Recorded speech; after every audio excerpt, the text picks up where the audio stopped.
Your sexual desires are not random noise. They are a signal from the deepest parts of your psyche, a map trying to lead you somewhere important. We're often told that our more unusual fantasies are strange or inexplicable. Many of us have heard a simple explanation. It suggests our kinks are just the inverse of our daily lives, a release from pressure. And while that explanation holds a powerful truth, it's not the whole story. What if that popular theory is only chapter 1 of a much deeper 3-chapter story? What if the same desire in 2 different people could stem from 2 completely different psychological roots? One person might crave surrender to escape the burden of control, but another might crave it to heal an old wound of powerlessness. The landscape of our inner world is far more intricate than we imagine. The signals it sends are not just about relief from today's stress. They might also be about rewriting yesterday's pain or expressing a hidden part of our identity. To truly understand ourselves, we need a more complete map. So, what are the hidden psychological patterns that give birth to our deepest desires? Welcome to a deeper exploration of the psychology of kink. Our goal here is not to judge or sensationalize, but to understand. We are going to equip you with a powerful intellectual toolkit. Over the next few minutes, we will unpack the 3 most common psychological roots of our sexual fantasies. First, we'll look at the familiar rebalancing model, where desire is an inverse of daily life. This is the idea that we crave what we lack, seeking a miniature utopian moment of balance. Then, we'll venture into more complex territory with the re-enactment model. This framework helps us understand how some desires are an attempt to heal old wounds by rewriting the ending. Finally, we'll explore the symbolic model, where our fantasies are not about the past or present, but are a secret language for our identity. They represent the parts of ourselves we can't express anywhere else. By understanding these 3 patterns, you'll gain a more nuanced and compassionate lens for your own inner world. But with such powerful forces at play, a crucial question arises. How can we ensure our expression of them is healthy and life-affirming? We will answer that question directly, providing a simple framework for self-assessment. This journey is about replacing confusion with clarity and shame with self-acceptance. Let's begin with the first and most familiar pattern, the rebalancing model. Psychology teaches us that our minds are constantly seeking a state of equilibrium, a kind of internal homeostasis. When one area of our life is pushed to an extreme, a powerful, unconscious counterweight often builds within us. Modern life is a master of creating these psychological imbalances. We might spend our days in environments that demand constant politeness, rigorous logic, or immense responsibility. The psyche, in its wisdom, then seeks a holiday from this pressure. This is where the inverse pattern of desire emerges so clearly.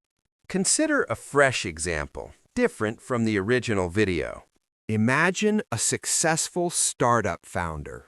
Her days are a relentless cascade of high-stakes decisions, from investor pitches to product strategy. She is the final authority, the one everyone turns to for answers. The weight of this command is immense, a constant mental burden.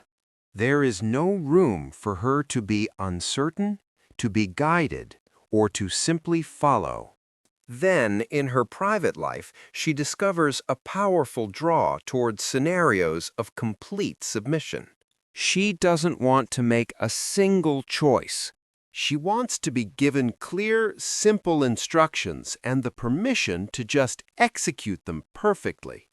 The very thing her daily life denies her becomes the center of her erotic world. This isn't a desire for weakness, it's a desire for relief. It's a craving for the profound peace that comes from shedding an exhausting burden. This is what we mean by a miniature utopian moment. For a brief, sacred time, the world is perfectly rebalanced.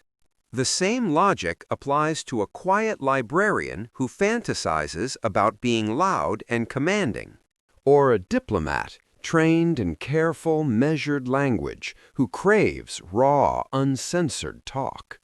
In each case, the kink is not alien. It is a logical and creative solution to a deep psychological need. It's the psyche's ingenious way of finding wholeness. It's a testament to our profound drive for equilibrium in a world that is often unbalanced.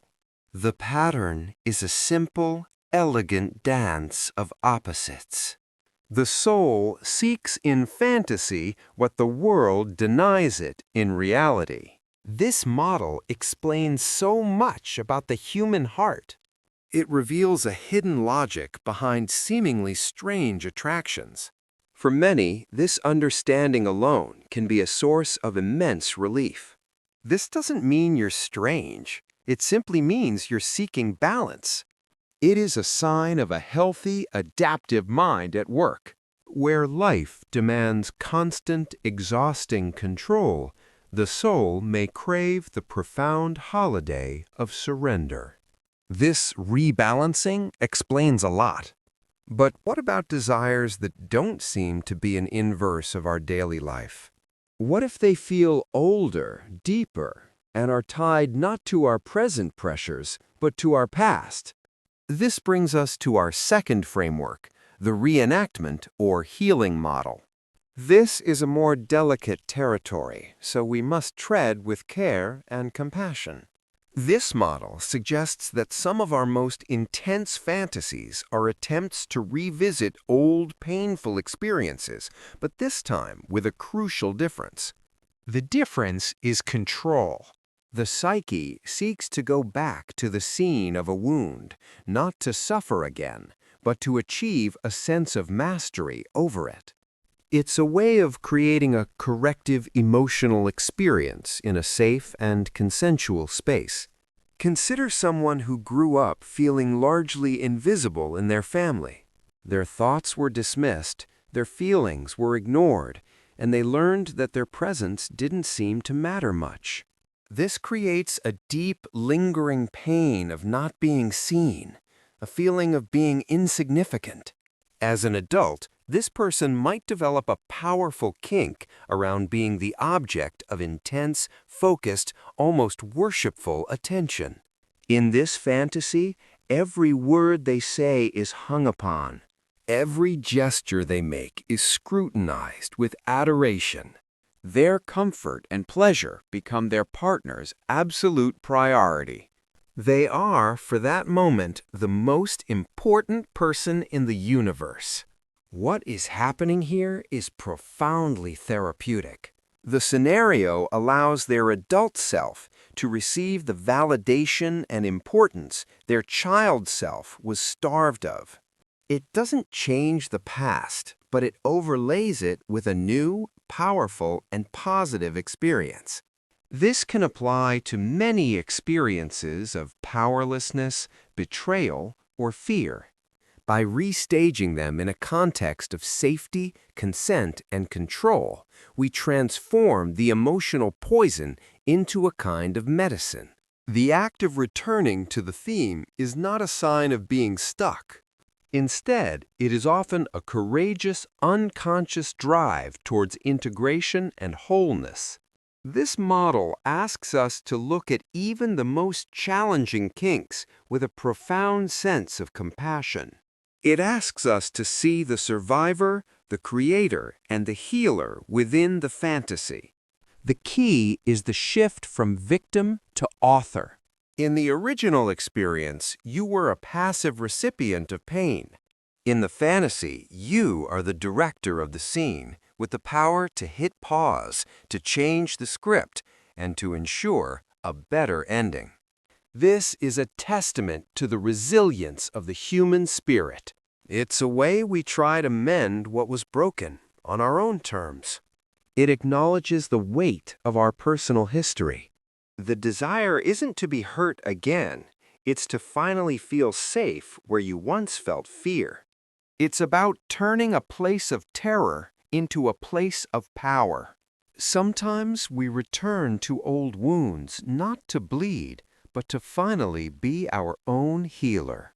So we have the present-day pressure cooker of the rebalancing model and the echoes of the past in the healing model. But what about desires that don't seem to be about balancing a daily stress or healing a past wound? What if they are about something else entirely? Something about who you fundamentally are? This leads us to our third and final framework, the symbolic, or identity model. This model proposes that some kinks are not literal, but metaphorical. They are a symbolic language for a part of our personality that has no other voice in our life. Every one of us contains multitudes, but our daily lives often force us into narrow roles. We might have a wild, untamed, primal part of ourselves, but our job requires us to be logical, orderly, and polite. That suppressed part doesn't just disappear. It goes underground and looks for expression elsewhere. Let's take the example of a highly respected corporate lawyer. His world is one of contracts, logic, and extreme professionalism. He is valued for his sharp analytical mind and his impeccable conforming appearance. But inside, there's a part of him that feels connected to something more instinctual and nonverbal. So he becomes intrigued by the idea of primal play. This involves scenarios that are messy, nonverbal, and driven by instinct rather than intellect. He might engage in play that feels animalistic, powerful, and free from the constraints of language and reason. Now, this is not necessarily because he is stressed or healing a wound. It's because the primal part of his identity needs a place to exist. The kink is a symbol, a ritual that allows his untamed self to finally come out and breathe. It is a quest for authenticity and psychic wholeness. In this model, the language of kink is the language of metaphor. A desire to wear a certain material might symbolize a craving for a feeling like toughness or luxury that is missing. A fantasy about being a mythical creature could be a way to express a feeling of being otherworldly or powerful. The key is to ask, what quality, what feeling, what part of me does this fantasy allow me to express? This isn't about escaping reality, but about making reality more complete. It's about integrating the shadow parts of our personality into a larger, more vibrant self. This model celebrates the creativity of the human psyche. It shows us that our fantasies can be a form of poetry, a rich tapestry of personal meaning. It gives us permission to see our desires not as flaws, but as clues to our hidden depths. These desires are not a problem to be solved, but a message to be decoded. Our psyche will find a way to speak its truth. It is our job to learn to listen to its symbolic language. This journey of self-discovery is profoundly rewarding. Our inner world is rich with these kinds of stories. Understanding them is a step toward true self-acceptance. If these frameworks for self-understanding are resonating with you, and you appreciate this deeper approach to psychology, consider subscribing. We create content every week designed to give you the tools to make sense of your mind and live a more examined life. So, whether your desire is about rebalancing, reenacting, or representing, the next crucial question is, how do we engage with these parts of ourselves healthfully? Understanding the why is the first step, but responsible engagement is the goal. Here's a simple, powerful question you can use as your guide. Ask yourself, does this fantasy, this desire, add to my life's richness, or is it a flight from life itself? Does it expand your world, or does it contract it? Healthy expression expands your life. It leads to more joy, more self-acceptance, deeper intimacy with a partner, and a greater sense of play and creativity. It feels like adding a new, vibrant color to the painting of your life. Unhealthy expression, on the other hand, contracts your life. It feels compulsive, driven by anxiety rather than desire. It leads to shame, isolation, and may interfere with your relationships, work, or well-being. Instead of adding a color, it feels like the fantasy is starting to erase other parts of the painting. To ensure you stay on the side of expansion, 3 pillars are essential: consent, communication, and self-awareness. Consent must be enthusiastic, ongoing, and can be revoked at any time. Communication is the brave and vulnerable act of sharing your desires and boundaries with a trusted partner. And self-awareness, which this whole video is about, is the practice of honestly checking in with yourself about your motivations and feelings. This simple expand or contract framework is your personal compass. It trusts you to be the expert on your own life. If a desire consistently causes you distress, or if you feel it's leading to contraction and harm, that is a brave and important time to seek professional guidance. There is no shame in asking for help navigating these deep waters. So we have these 3 paths that can lead to the same hidden place in the psyche. We have the rebalancing model, which seeks equilibrium from the pressures of our present life. We have the reenactment model, which seeks to heal the wounds of our past. And we have the symbolic model, which seeks to express the hidden truths of our identity. It's important to remember that these are frameworks, not rigid boxes. A single kink could be a blend of all 3, or it could shift in its meaning for you over time. The goal isn't to label yourself definitively.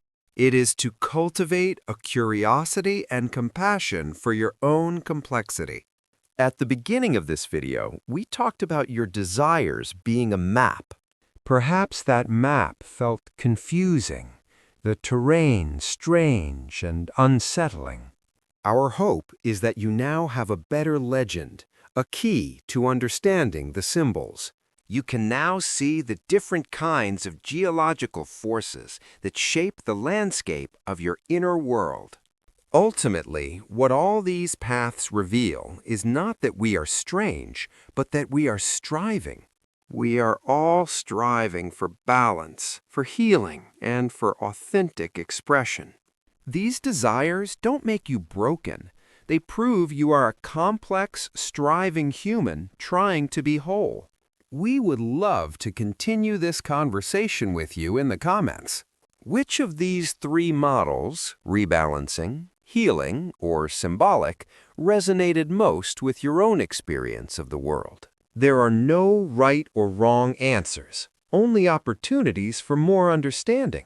Your insights enrich this community of curious minds. Thank you for joining us on this journey of discovery.